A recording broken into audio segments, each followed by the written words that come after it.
Segment 3: The Discipline of Boundaries and Why Most Men Avoid Them. Boundaries are not a soft topic. They are one of the most practical and powerful tools available to a man who is rebuilding his life.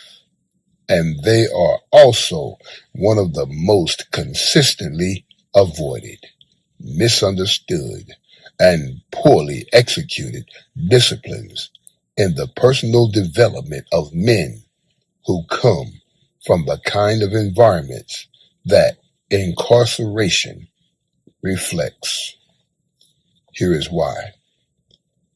In many of the communities and environments where incarceration is most prevalent, boundaries were not modeled as strength.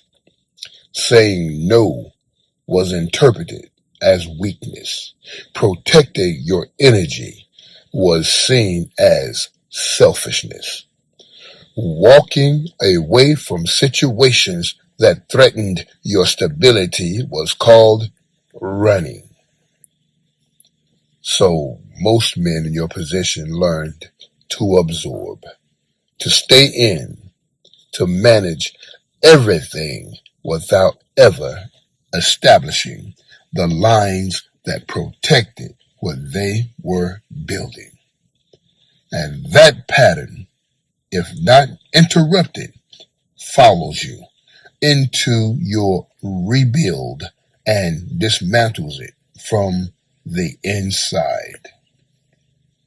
Because you cannot build a stable life while remaining available to every person, situation, and environment that wants access to your time and energy.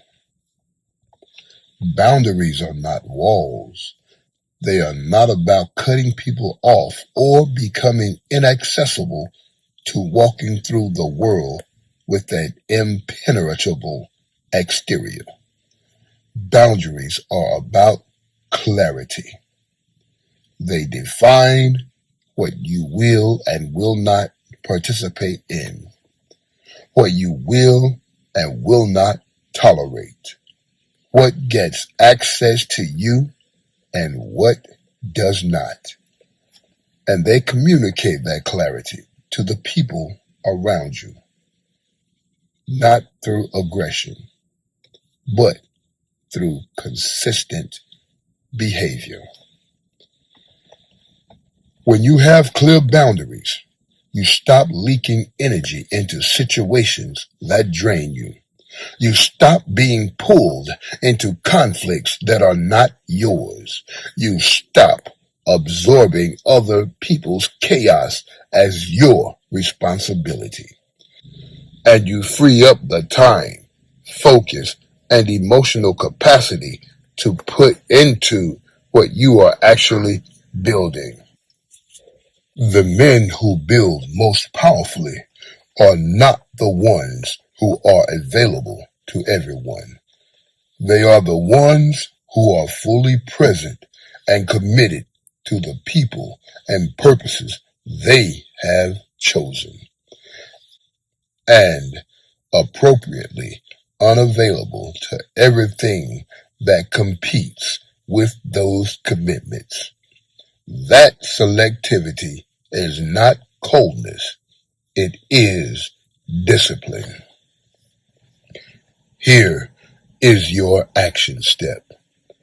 Identify one area in your life where you have been operating without a clear boundary.